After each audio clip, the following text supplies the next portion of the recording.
آج ہم خزاں کی عیدوں میں سے ایک عید خیام منا رہے ہیں۔ میں دعا گو ہوں کہ اس عید خیام سے ہم پچھلی برسات کے روح القدس کی برکت حاصل کریں گے جو باپ اور ماں نے ہمیں بخشی ہے، اور کٹائی کے باکثرت پھل اور خوشخبری کے کارکن کے پھل پائیں گے۔ ہر سال اس وقت پر ہم عید خیام کے مفہوم کے متعلق بہت کچھ سیکھتے ہیں۔ عید خیام میں مقدس کی تعمیر کا مفہوم موجود ہے، اور یہ وہ جگہ ہے جہاں خدا کی بخشی 10 احکام کی پتھر کی 2 لوحیں مستقل طور پر رکھی جا سکتی ہیں۔ روحانی نقطہ نظر سے ہمارے بدن مسیح کا مقدس ہیں۔ اس کے علاوہ یسوع مسیح نے کہا کہ وہ مقدس ہیں۔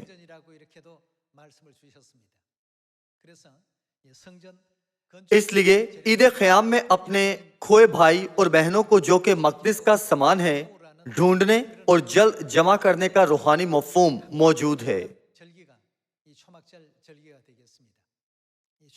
یہ ایک ایسی عید ہے جس پر خدا ہمیں پچھلی برسات کے روح القدس کی آسمانی برکت کثرت سے بخشتے ہیں۔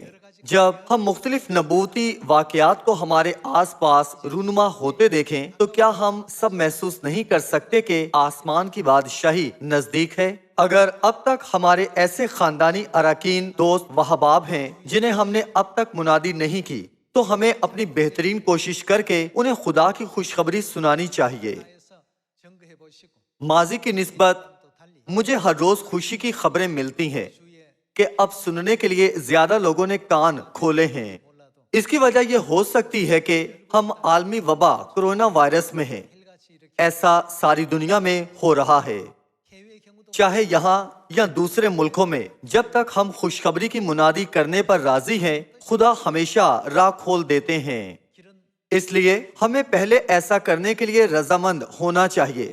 اگر ہم منفی انداز سے سوچیں چونکہ ہم وبا کی حالت میں ہیں تو لوگ نہیں سنیں گے، تو پھر چاہے ہم کتنی ہی کوشش کر لیں کچھ بھی مکمل نہیں ہوگا۔ تاہم اگر سوچنے کے لیے ہماری درست ذہنیت اور ایمان ہو کہ اگرچہ ہم عالمی وبا سے دوچار ہیں پر میں ایک اور روح کی آسمان کی بادشاہی کو رہنمائی کروں گا، تو خدا ہمیں ہمارے ان خاندانی اراکین، دوست و احباب اور حتیٰ کہ ہمارے دوستوں کی سچائی کو رہنمائی کرنا بخشیں گے جو اب تک سچائی کو رد کرتے رہے ہیں یا سچائی کو درست طور پر نہیں سمجھتے ہیں۔ میں کئی اچھی خبریں سن رہا ہوں کہ ہمارے موجودہ حالات میں جو کہ حقیقتاً اب ہو رہا ہے، اور وہ یہ کہ ایسے لوگ اچھے پھل بن رہے ہیں۔ اگرچہ ہم عید خیام کے حوالے سے کتاب مقدس کی تعلیمات کو جانتے ہیں، پر آج ایک بار پھر ہم ان کا جائزہ لینے میں کچھ وقت گزارتے ہیں۔ ہم احبار کی کتاب باب 23 آیت 33 سے خدا کا کلام دیکھتے ہیں۔ اور خداوند نے موسیٰ سے کہا، بنی اسرائیل سے کہہ کہ اسی 7ویں مہینے کی 15ویں تاریخ سے لے کر 7 دن تک خداوند کے لیے عید خیام ہوگی۔ آج مقدس کیلنڈر کے مطابق 7ویں مہینے کی 15ویں تاریخ کو عید خیام ہے، کہ اسی 7ویں مہینے کی 15ویں تاریخ سے لے کر 7 دن تک خداوند کے لیے عید خیام ہوگی۔ پہلے دن مقدس مجمع ہو، تم اس دن کوئی خادمانہ کام نہ کرنا۔ تم 7ویں دن برابر خداوند کے حضور آتشین قربانی گزراننا۔ 8ویں دن تمہارا مقدس مجمع ہو اور پھر خداوند کے حضور آتشین قربانی گزراننا۔ وہ خاص مجمع ہے، اس میں کوئی خادمانہ کام نہ کرنا۔ جیسے کہ خدا نے احبار باب 23 آیت 34 میں بیان کیا تھا، آج مقدس کیلنڈر کے 7ویں مہینے کا 15واں دن یعنی عید خیام ہے۔ آج سے لے کر 7 دنوں تک ہم خدا کے سامنے اس پاک عید خیام کو مانیں گے۔ آیت 39 سے پڑھتے ہیں۔ آیت 39 میں یوں مرقوم ہے کہ اور 7ویں مہینے کی 15ویں تاریخ سے جب تم زمین کی پیداوار جمع کر چکو تو 7 دن تک خداوند کی عید ماننا۔ پہلا دن خاص آرام کا ہو اور 8واں دن بھی خاص آرام کی کا ہو۔ سو تم پہلے دن خوشنما درختوں کے پھل اور کھجوروں کی ڈالیاں اور گھنے درختوں کی شاخیں اور ندیوں کی بید مجنو لینا، اور تم خداوند اپنے خدا کے آگے 7 دن تک خوشی منانا، اور تم ہر سال خداوند کے لیے 7 روز تک یہ عید مانا کرنا۔ تمہاری نسل در نسل سدا یہی آئین رہے گا کہ تم 7ویں مہینے اس عید کو مانو۔ وہ خوشنما درختوں کے پھل اور کھجور کی ڈالیاں، گھنے درختوں کی شاخیں اور ندیوں کی بیدے مجنو لیتے اور ان سے مقدس کے صحن میں یا اپنے گھروں کی چھتوں پر خیمے بناتے تھے۔ عید خیام وہ عید ہے جب وہ ایسی چیزوں سے جھونپڑیاں بناتے اور ایک ہفتے تک خدا کے حضور خوشی کرتے تھے۔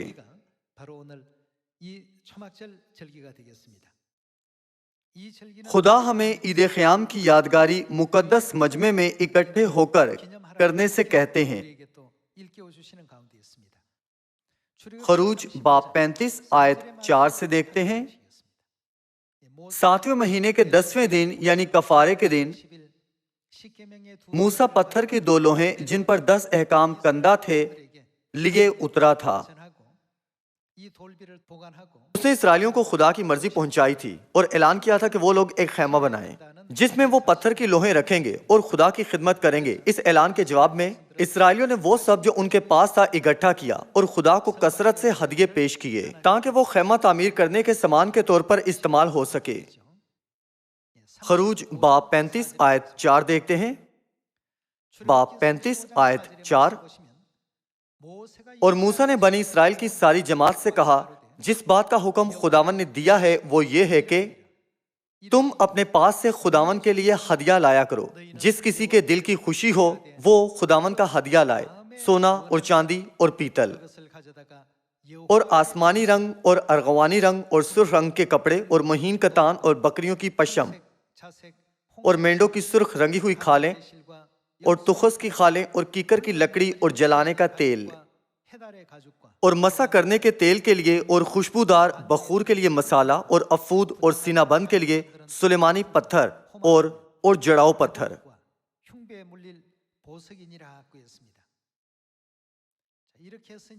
یوں موسیٰ نے خدا کی مرضی لوگوں کو پہنچائی اور لوگوں کے گناہ اور قصور جو انہوں نے کیے تھے معاف کر دیے گئے تھے۔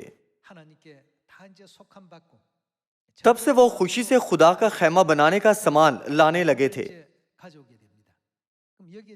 خدا کو مقدس ہدیے پیش کرنے کے حوالے سے آیت 5 میں کہا گیا ہے کہ خدا نے حکم دیا تھا کہ جس کسی کے دل کی خوشی ہو وہ خداوند کا ہدیہ لائے۔ اسی لیے لوگوں نے خدا کو افراط سے ہدیے پیش کیے تھے۔ ہدیے لانے والے لوگ وہ تھے جن کا دل چاہا اور جن کے دلوں میں رغبت ہوئی۔ یہ وہ لوگ ہیں جو خدا کے حضور ہدیے لائے تھے۔ آیت 20 کی طرف جاتے ہیں۔ تب بنی اسرائیل کی ساری جماعت موسیٰ کے پاس سے رخصت ہوئی اور جس کا کیا چاہا؟ جی چاہا، اور جس کے دل میں کیا ہوئی؟ رغبت ہوئی۔ وہ خیمہ اجتماع کے کام اور وہاں کی عبادت اور مقدس لباس کے لیے خداوند کا ہدیہ لایا۔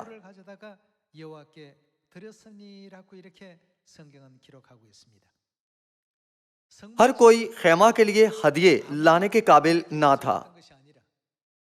سب سے پہلے وہ لوگ جن کا جی چاہا، اگرچہ ان کے پاس زیادہ نہیں تھا، پر خدا کا ہدیہ لانے کے لیے جن لوگوں کا جی چاہا تھا وہ خیمہ کی تعمیر کے لیے استعمال ہونے والا چھوٹے سے چھوٹا سامان بھی لائے تھے۔ پھر وہ لوگ جن کے دلوں میں رغبت ہوئی، وہ جن کے دلوں میں خدا کی مقدس مرضی کا احساس کرنے اور سمجھنے سے رغبت ہوئی تھی، وہی اس کام میں شریک ہوئے تھے۔ پس کتاب مقدس بیان کرتی ہے کہ جن لوگوں کا جی چاہا اور جن کے دلوں میں رغبت ہوئی انہوں نے ہی اس کام کو پورا کیا تھا۔ کتاب مقدس میں یہ لکھا ہے کہ خیمہ کی تعمیر کے لیے سارا ہفتہ لوگ خدا کے حضور سامان لاتے رہے۔ ہم باب 36 کی طرف جاتے ہیں۔ باب 36 آیت 1 سے۔ پس بزلیل اور اہلیاب اور سب روشن ضمیر آدمی کام کریں جن کو خداوند نے حکمت اور فہم سے مالا مال کیا ہے، تاکہ وہ مقدس کی عبادت کے سب کام کو خداوند کے حکم کے مطابق انجام دیں۔ تب موسیٰ نے بزلیل اور اہلیاب اور سب روشن ضمیر آدمیوں کو بلایا جن کے دل میں خداوند نے حکمت بھر دی تھی، یعنی جن کے دل میں تحریک ہوئی کہ جا کر کام کریں۔ اور جو ہدیے بنی اسرائیل لائے تھے کہ ان سے مقدس کی عبادت کی چیزیں بنائی جائیں، وہ سب انہوں نے موسیٰ سے لے لیے، اور لوگ پھر بھی اپنی خوشی سے ہر صبح اس کے پاس ہدیے لاتے رہے۔ وہ لگاتار سامان لاتے رہے۔ تب وہ سب عقل مند کاریگر جو مقدس کے سب کام بنا رہے تھے اپنے اپنے کام کو چھوڑ کر موسیٰ کے پاس آئے، اور وہ موسیٰ سے کہنے لگے کہ لوگ اس کام کے سر انجام کے لیے جس کے بنانے کا حکم خداوند نے دیا ہے ضرورت سے بہت زیادہ لے آئے ہیں۔ تب موسیٰ نے جو حکم دیا اس کا اعلان انہوں نے تمام لشکرگاہ میں کرا دیا کہ کوئی مرد یا عورت اب سے مقدس کے لیے ہدیے دینے کی غرض سے کچھ اور کام نہ بنائے۔ یوں وہ لوگ اور لانے سے روک دیے گئے۔ کیا وجہ تھی کہ وہ لوگ روک دیے گئے تھے؟ آیت 7، کیونکہ جو سامان ان کے پاس پہنچ چکا تھا وہ سارے کام کو تیار کرنے کے لیے نہ فقط کافی بلکہ زیادہ تھا۔ 3500 سال پہلے کفارے کے دن موسیٰ دوسری بار خدا سے پتھر کی 2 لوہیں جن پر 10 احکام لکھے تھے لے کر اترا تھا، اور اسرائیلیوں کو خدا کی مرضی پہنچائی تھی۔ جب اسرائیلیوں نے خیمہ جس میں خدا کے 10 احکام کے عہد کو رکھا جانا تھا بنانے کے لیے خدا کی مرضی سنی تھی، تو سب لوگ اسے بنانے کے لیے افراط سے سامان لائے۔ اس کے ذریعے انہوں نے ان کے گناہ اور قصور معاف کرنے کے لیے خدا کے فضل کا شکر ادا کیا۔ وہ ہر روز سامان لائے، در حقیقت وہ بہت زیادہ سامان لائے کہ انہیں اور لانے سے روک دیا گیا تھا۔ اگرچہ یہ وقت ہے جب ہم مقدس کے لیے آزادی سے سامان لا سکتے ہیں، اور ایسا وقت بھی آئے گا جب ہمیں اور سامان لانے سے روک دیا جائے گا۔ ایک ہفتے تک وہ جس نے بھی چاہا اور وہ جن کے دل میں رغبت ہوئی آزادی سے جتنا چاہتے تھے خدا کے حضور سامان پیش کرتے تھے، تاہم وہ دن آیا جب چاہنے کے باوجود ایسا کرنے سے روک دیے گئے تھے۔ اگرچہ وہ یہ کہتے ہوئے عمدہ ہدیہ لائے تھے کہ میں بھی اس کام میں شریک ہونا چاہتا ہوں، پر خدا نے کہا کہ مزید ہدیوں کی ضرورت نہیں ہے۔ جب ہم خیمہ بنانے کی تاریخ کا جائزہ لیں تو ہم سوچنے لگتے ہیں کہ کیوں عالمی وبا کرونا وائرس آ گئی ہے۔ ہم سوچتے ہوں گے کہ آسمان پر جانے تک ہم آزادی سے منادی کر پائیں گے۔ اس کی وجہ یہ ہے کہ ماضی میں اپنی روزمرہ زندگیوں میں آزادی سے کر پاتے تھے، تاہم اب ایسے حالات ہیں جب ساری دنیا ان کاموں سے روک دی گئی ہے جو وہ کر سکتے ہیں۔ کیا خدا نے نہیں کہا کہ وہ رات آنے والی ہے جب کوئی کام نہیں کر سکتا؟ اب ہم ایسی صورتحال میں ہیں جب ہم چاہتے ہوئے بھی کام نہیں کر سکتے ہیں۔ پہلے بعض اوقات ہم سوچتے تھے کہ کیا میں ایک دن کا وقفہ لے سکتا ہوں یا میں ایک ماہ کا وقفہ لینا چاہتا ہوں، تاہم ساری دنیا اب لاک ڈاؤن میں ہے۔ خدا نے ہمیں اس قسم کے ماحول میں رکھا ہے، لہٰذا جب ہم محنت کر سکتے ہیں تو ہم محنت سے کام کریں۔ بعض شاید کہیں میں آسمان میں محنت سے منادی کروں گا۔ آسمان ایسی جگہ نہیں ہے جہاں ہمیں منادی کرنے کی ضرورت ہے۔ منادی کرنے کا مطلب گناہگاروں کو توبہ کی طرف لانا ہوتا ہے۔ آسمان میں ہر ایک پہلے ہی تبدیل ہو کر راست باز لوگوں کے طور پر نئے سرے سے پیدا ہو چکے ہوں گے، اس لیے وہاں منادی بے معنی اور غیر ضروری ہوگی۔ پس ہمارے لیے باقی بچے وقت میں ہمیں ان آسمانی لوگوں کی خدا کی طرف رہنمائی کرنی ہے جو مقدس کا روحانی سامان ہیں۔ اب ہم نہمیا کی کتاب کے 8ویں باب کی طرف جاتے ہوئے دیکھتے ہیں کہ پرانے عہد نامے کے وقتوں میں کیسے جھونپڑیاں بنا کر عید خیام منائی جاتی تھی۔ دیکھتے ہیں کہ پرانے عہد نامے میں وہ کیسے عید خیام مناتے تھے۔ آیت 13، اور دوسرے دن سب لوگوں کے آبائی خاندانوں کے سردار اور کاہن اور لاوی عذرا فکیہ کے پاس اکٹھے ہوئے کہ توریت کی باتوں پر دھیان لگائیں، اور ان کو شریعت میں یہ لکھا ملا کہ خداوند نے موسیٰ کی معرفت فرمایا ہے کہ بنی اسرائیل 7ویں مہینے کی عید میں جھونپڑیوں میں رہا کریں اور اپنے سب شہروں میں اور یروشلم میں یہ اعلان اور منادی کرائیں کہ پہاڑ پر جا کر زیتون کی ڈالیاں اور جنگلی زیتون کی ڈالیاں اور مہندی کی ڈالیاں اور کھجور کی شاخیں اور گھنے درختوں کی ڈالیاں جھونپڑیوں کے بنانے کو لاؤ جیسا لکھا ہے۔ سو لوگ جا کر ان کو لائے، اور ہر ایک نے اپنے گھر کی چھت پر اور اپنے احاطہ میں اور خدا کے گھر کے صحنوں میں اور پانی پھاٹک کے میدان میں اور افرائیمی پھاٹک کے میدان میں